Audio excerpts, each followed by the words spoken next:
অবশেষে তীব্র দাবদাহ থেকে কিছুটা হলেও স্বস্তি মিলেছে বঙ্গবাসীর।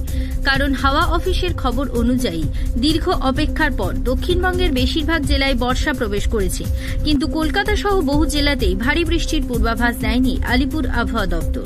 বর্ষা এলেও বৃষ্টি এখনও অধরায়।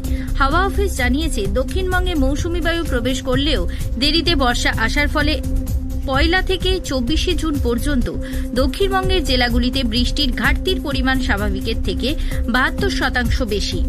দক্ষিণবঙ্গে নির্ধারিত সময়ের প্রায় 11 দিন পর প্রবেশ করছে বর্ষা।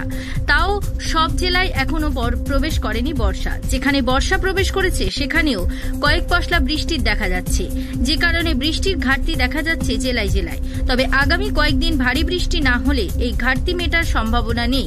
বাঁকুড়ায় এই সময়কালে বৃষ্টি হওয়ার কথা ছিল 156.8 মিলিমিটার, কিন্তু হয়েছে 25.6 মিলিমিটার।